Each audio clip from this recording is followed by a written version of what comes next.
जय Jagannath. Hindustan helping hand room Rashmi आपण मैंने जानी हिंदुस्तान हेल्पिंग हैंड मुख्य उद्देश्य हूँ वृक्षरोपण करने एवं समाज को सबुज सुंदर करने।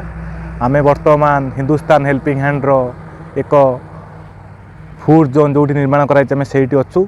आसतु देखा ये फूड जोन नामकरण ये कहुई फूड जोन केवल एठारे आम फलंती गछ लगेचु। ये फूड जोन टी 12 गुंठु जगह विशिष्ट छोट हेले बहुत सुंदर मनोरम केवल वर्षक मध्य किपरि सुंदर भाव वृक्ष गुड़िक बढ़ी। आसतु आम जा वृक्ष गुड़ी को परिभ्रमण करवा। ये हूँ आमर फूड जोन बहुत सुंदर भाव देखूँ। आम केवल हिंदुस्तान हेल्पिंग हैंड वृक्ष लगाए ना तार प्रॉपर केयर निए। आप उदाहरण भी देखिपुं जदि वृक्षटी प्रॉपर केयर न दिया जाए सी केबे हेले एपरि भाव बढ़ी न देखूँ। आपड़ के अनुभव कर गछ हूँ वर्षकर आम वृक्ष को केवल निजर पिला परी पालू पिला पड़ी पाली ये हूँ तार उदाहरण देखूँ। सुंदर गछटीए ये केवल आम नुहे समाज एवं आगामी पीढ़ी ये हूँ उदाहरण। ये हूँ आम आगामी पीढ़ी उदाहरण देखूँ। ये गोटे सुंदर गछटीए ये देखूँ। ये गछटा हूँ आमर आत गछ ये भी से वर्षकर गछ देखूँ। आगू आम जा देखूँ केते सुंदर परिवेश। यहीपरि परिवेश जदि आम गढ़ी तोलिबा आगामी भविष्य में सुंदर सबुजमय परिवेश हेबो। बड़ भाई माने भी ये कार्यरत अच्छा सकाल 6टारू आस आम कार्य करुचु। आपण मानक पूर्व भी कही केवल वृक्ष लगेदेले हम ना तार प्रॉपर जत्न देवा निहाती आवश्यक।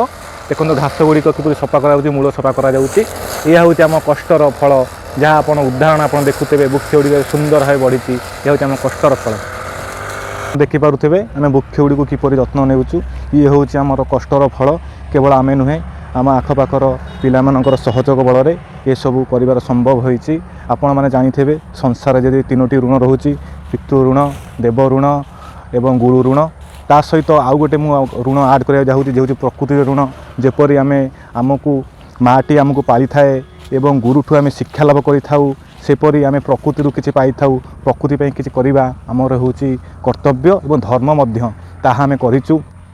प्रकृति किपरि सबुज सुंदरमय हेब सबुबले आमर प्रयास एवं आम आगु को ताऊ करि चलिबु। आपण देखुथिबे किपरि मनोहर दृश्य केवल वर्ष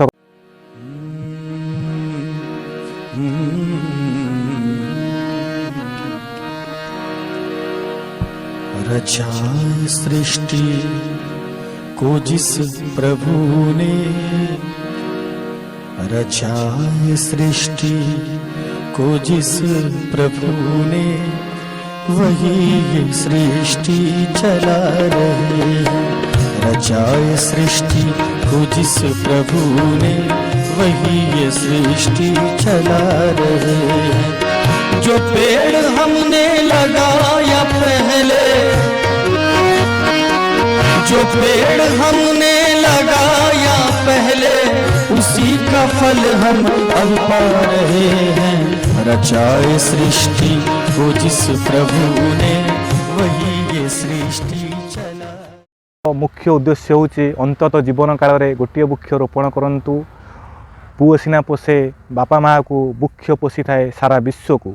वृक्ष हूँ प्रकृतिर दान। पुत्र धोखा दे पारे किंतु वृक्ष केबेले आपन को धोखा दे पारिबो नहीं कारण वृक्ष ठू आम सबकुछ पाइचु। ये हूँ प्रकृतिर दान। वृक्ष नथिले वर्षा हवा असंभव वृक्ष नथिले खाद्य पाइबा असंभव वृक्ष जोगु सब संभव होइछि।